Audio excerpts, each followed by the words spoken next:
on, ladies and gentlemen? Hope wherever you find yourself, you are blessed, moving forward and progressing. In this video, I will be talking about the difference between standardized lever shifting between dirt bikes and sport bikes, as you see in the back. I've had several conversations with several people, and they have the misconception that dirt bikes are one up and the rest down.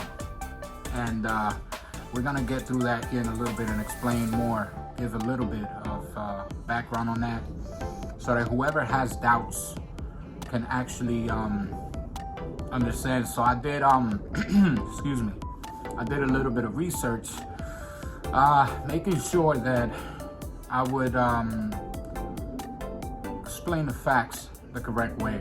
I don't want to be talking gibberish and just explaining anything without having any knowledge on it whatsoever. This doesn't come to me as a shock, because often I have conversation with other people, and a lot of them say, you know, they want this bike, they want that bike. As long as you have the money, you can buy whatever motorcycle you want. But having the wide view of someone saying that they want to buy, let's say, a Hayabusa 1300 because they like it and it's nice and it looks awesome. We rode little scooter bikes which are automatic. I mean, it still doesn't change the fact that it's a whole nother different category, right?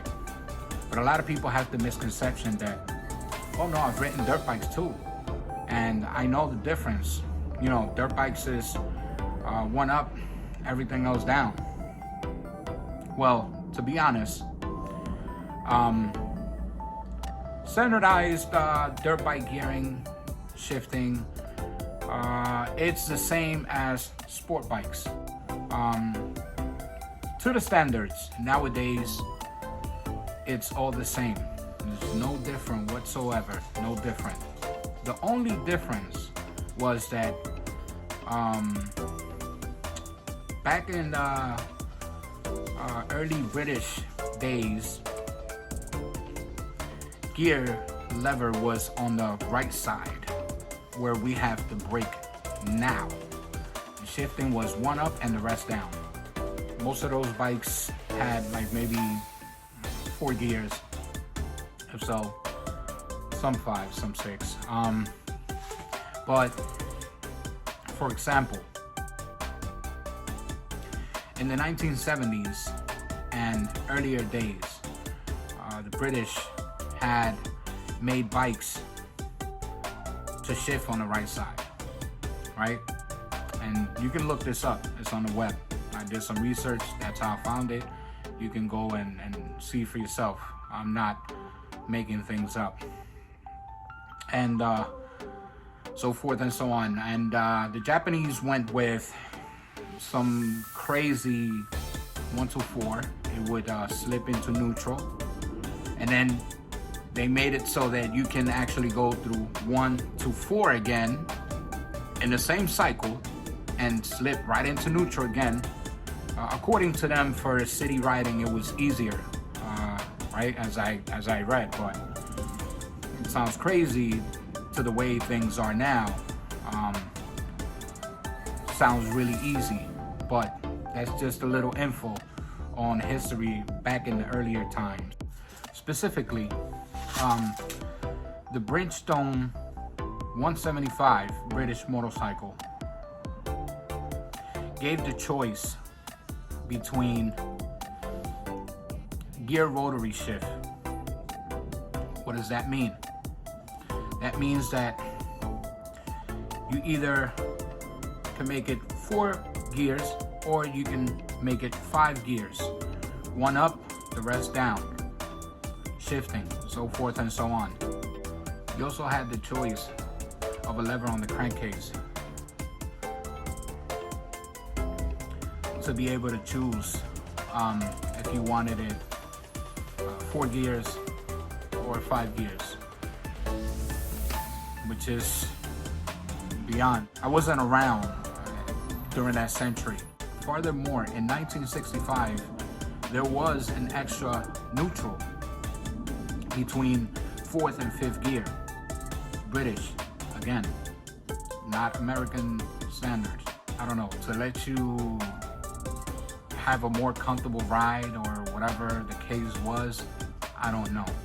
Also, some models from 1920s had a lever on the tank, as I was mentioning just briefly, which is crazy. I can't even imagine. I have not seen those bikes. Like I said, you can look this up, and you will see that I'm talking facts. Good thing that now we are at standardized, one down and the rest up, with neutral being in between 1 and 2nd. And to me, personally, it's more comfortable on the left side, being that, you know, they implemented not only front brakes, but on the right side we have the rear brake as well. As bike, you know, kept progressing and getting aggressive and stronger and faster. And this is not so to speak. This is facts. Many other models after World War II used gearing lever on the right side, where we now have the brake, and braking on the left, where we now have the shifting lever for the gears. Food for thought, you know, just for the sake of arguments or whatever. Kind of wanted to explain this because a lot of people have that misconception that dirt bikes is one up and the rest down, and it's not so. In fact, dirt bikes is the same as sport bikes. They're one down and the rest up. You know, dirt bikes is not one up and the rest down. It's actually the same as sport bikes. Most bikes nowadays are standardized like this. There is no different. As I stated before, back, I don't know, maybe a century, 2-3 centuries ago, things were different when they were starting the whole evolution of motorcycle and whatnot. But just to clear the waters and everybody who has doubts, to have a little bit of info, I wanted to make this video to clear that up. Because often you find yourself talking to somebody who might say they ride or they've been riding, but they haven't ridden in like freaking 20 years, and you know, all of a sudden they want to form an argument like if they kind of know what they're talking about. But talking into the air without having any knowledge of the situation is, to me personally, no disrespect to no one, gibberish, you know what I mean? But I wanted to make this video kind of informal to some of those who never done the research and just kind of go by she said, he said, they heard, so they kind of go by that vibe. So that's just so that you can have some information that's credible, concrete, and plausible. This is the reason why I did this video. Also, often, if you know someone or a few people who, you know, enjoy riding and have ridden motorcycles when they were younger, it doesn't compare to riding a bigger bike. I say that I believe that for you to kind of get comfortable and not end up hurting yourself due to the power, the twitchiness from the throttle, if you think, you know, because you rode a 125cc back in the days when you were a kid or when you were a teen, that is the same thing, it's really not. Any lower cc engine bikes are actually really forgiving, unlike my bike behind me. You can also get that same problem with 600. 600, you might think it's not a lot of torque, but if you go with a 600 sport bike, a lot of times, if you're trying to implement rev matching and you don't know how to do it correctly, the back wheel can definitely lock on you, and you will have a very, very bad day, especially if you're squinting and you have no gear on. Food for thought, you know. Same goes for this. For my bike, this is my CX-14. Same goes for Hayabusa 1300, and just any R6 sport bike.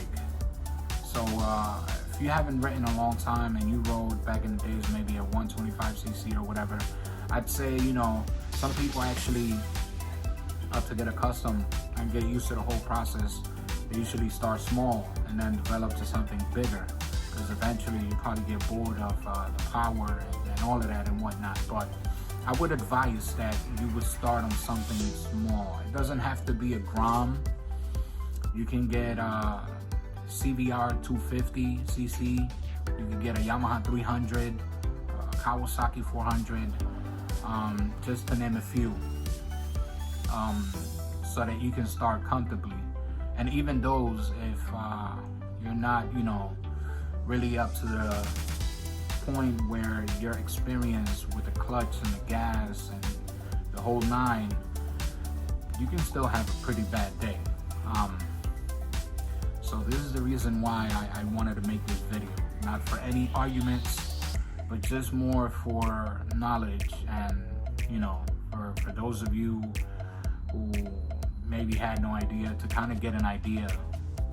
My best advice, starting something small, something you can practice and get accustomed to and get used to, the gearing, the clutch, so that in the future, if you want to upgrade, you already have the whole knowledge imprinted here, and it becomes second nature, to the point where you know how to ref match and all this, and you won't have any problems with the back wheel locking on you, or the bike skidding, or, you know, falling off of there, because it would be very bad if you're maybe going at like 70, and for you to start rev matching all the way down to first without even knowing, and then next thing you know, boom, you're in the ground, setting yourself up for failure for a bad day.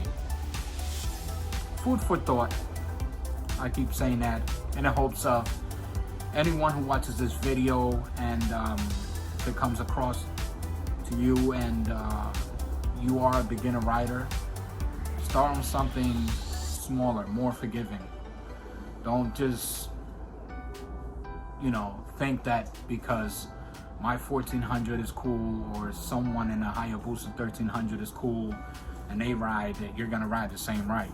Because every rider rides their own ride, or at least I hope so, you know what I mean? It all comes down to experience and knowledge of you and your bike, and knowing exactly how to respond in a type of emergency situation and whatnot. So I would advise, go with something smaller until you get really comfortable.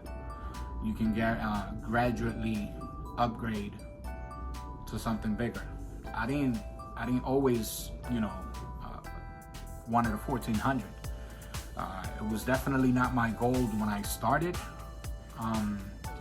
However, I did start on a 600, but the 600 I started was a detuned 600 model of the R6 Sport Bike 600. It had torque and power low end, less, you know, velocity and speed high end, but that bike actually helped me grow. And I had situations where I was rev matching and the wheel locked on me a couple of times, you know. Good thing I never went down. I knew how to respond to it, and I learned from my mistakes. And as I continually kept riding, you know, I learned more and more.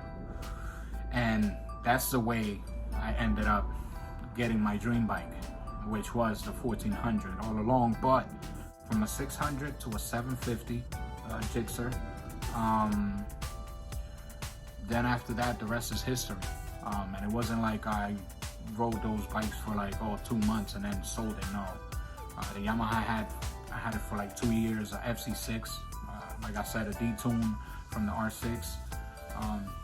After I sold it after 2 years and got me the Gixxer 750, I never even really knew much about that bike to the point where through one of my friends, I learned that I was always riding on B mode. I didn't even know about the modes that it had, which I never even switched it to A mode. And I was so used to and accustomed to B mode and the way it was riding in the power band, so to speak, detuned from A mode, that I was comfortable with it. That was another bike I had maybe for like 3 years. So that completed my whole 5 years of experience, of gaining experience and riding. And eventually I sold that one. I stopped riding maybe for 2 years. And here we are again. I saved up, you know the story of my bike. I went and got me this bike, and I'm here now. And thank God, you know.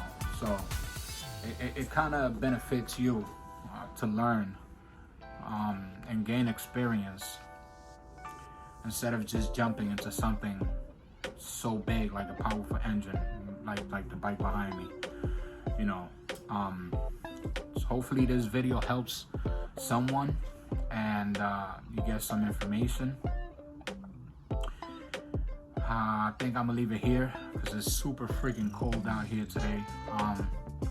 I just wanted to bring this video because I've had conversations in the past about this and the whole gearing situation, and people, you know, saying they know how to ride. It's nothing, but they haven't rode in like freaking 20 years, and all of a sudden they want to jump into a freaking Hayabusa 1300 or a Kawasaki 1400, and you do what you want, you know. I'm not going against any of that. You do what you want, but I would definitely advise, from my humble self to you, to start in something smaller, something less powerful, till you gain the experience and get used to, you know, the whole riding aspect of your motorcycle. And as the years go by, you know, you go growing, you go learning more, you get more comfortable. Maybe you get in some track days, you know, you get your comfort on leaning, curves, and all of that. But I appreciate you guys for watching. Make sure you subscribe, hit that like button. Thank you so much for the support. Let's keep going forward. You already know, not looking back, moving forward to progress and continue being blessed. Have a great night. This has been Gio. You've been watching CX TV.